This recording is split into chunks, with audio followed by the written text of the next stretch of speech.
We're continuing to track Southern Oregon University's financial challenges as new details are now emerging.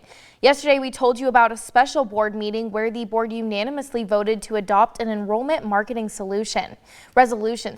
Now they're continuing to seek funding opportunities. Thanks for joining us for NewsWatch 12 at 5. I'm Samantha Cadera.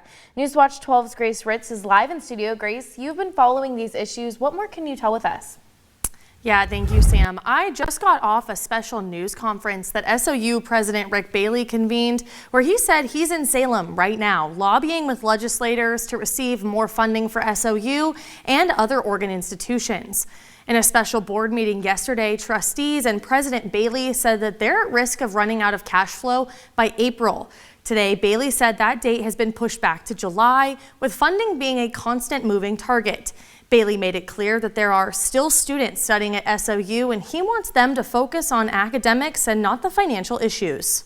Message to students really is, don't let all of this take your eye off the ball. Your focus should be on your education. That's why we do what we do.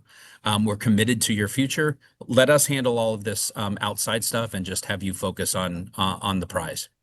SOU implemented its SOU Forward Resiliency Plan back in September in an effort to address those financial shortfalls by cutting spending, faculty positions, and multiple majors and minors.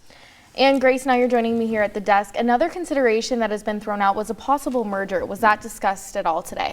So yeah, it was briefly brought up in that meeting, kind of just a discussion about if that was ever talked about. And it was briefly spoken in that meeting yesterday, but it did detail into a bigger look at other universities, possibly looking at collaborating with 7 other institutions in Oregon. But we did get to talk to the university today, and they said that that is not on discussion right now and is not a solution that they are planning to address. All right, thank you. Thank you for joining us, Grace. Now let's take a live look out at Mount Shasta. It's been a warm day across our region, so let's turn it over to Storm Alert Weather 12 Chief Meteorologist Matt Hoffman.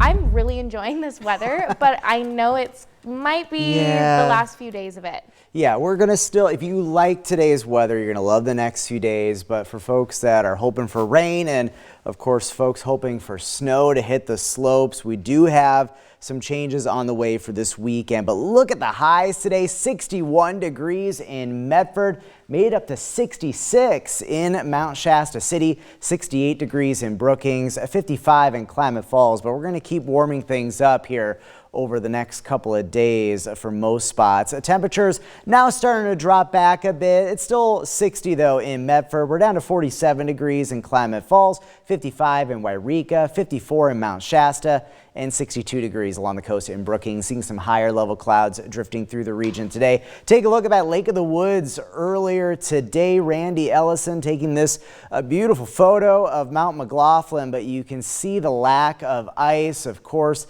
the Kite Festival having to be canceled this year. There is going to be a Winter Fest though next weekend, but yeah, you can tell why they had to go with the backup plan with just not a lot of ice on the lake. It's been cold at night, but those daytime highs have been pretty mild overall, and some of our higher elevations have actually seen some fairly milder conditions at night compared to the colder air that settles down in the valleys. Take a look at the Crater Lake Visitor Center, 28 inches, the current snow depth, well below the average of 78 inches, and we're going to keep seeing some more melting over the next few days with high pressure firmly in control. Temperatures will continue to be quite warm compared to normal in the afternoons, but the mornings will still be pretty cold. We'll get down to 32 tonight in Medford, 21 degrees in Klamath Falls tomorrow.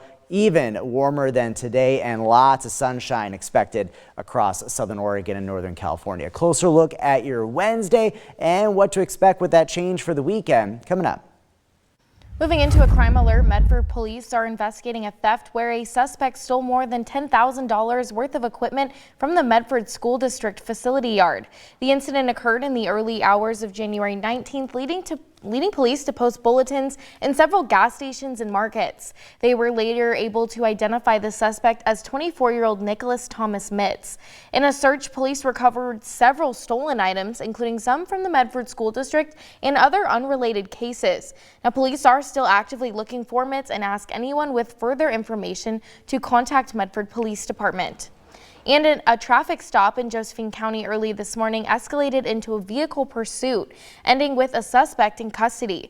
Deputies say the driver fled after learning he was wanted on a felony warrant. And deputies tried to stop a vehicle just after 3:30 a.m. near Highway 199 and Lone Mountain Road for license plate violations. The driver, 33-year-old Gavin Moore, had a felony warrant for meth distribution. Deputies say he fled onto gravel roads before sliding into a ditch. Moore briefly appeared to surrender and then back toward deputy vehicles before getting stuck again. He was then taken into custody without incident. Moore is booked into the Jackson County Jail on felony attempting to elude, reckless driving, and the outstanding warrant. With President Trump increasing tariffs on South Korean imports to a 25%, a Medford auto repair shop says Americans will continue to pay higher bills and wait longer for repairs. NewsWatch 12's Danny Stepanovich explains. I'm right outside of Chico's Auto Collision Repair, where just behind this fence there is a collection of cars waiting to get work done. However, with price inflation and the impact of tariffs, some cars are taking months to get finished. We have vehicles right now that are waiting for 3 months on one part. Car's done. $30,000 repair. The repair was completed. We've been waiting 3 months for one part. Lopez says tariffs on imported parts from countries like South Korea, China, and Mexico are driving up prices and slowing production. Everything that we order, depending where it's coming from, there's going to be a price increase on almost everything. Sometimes the price shock doesn't show up until after the part is already ordered. We ordered a part and it was like $400. It came out at almost $1,000. Lopez says shops don't control those increases. Any increase on pricing, it's going to be a big difference. Despite claims that foreign countries absorb tariff costs, Lopez says that's not what's happening in the car industry. Our people in America are the ones that are going to pay for it, and there's no lights about that. Lopez says until tariffs ease and parts production catches up, repair delays and higher costs are likely to continue. In Medford, Danny Stepanovich.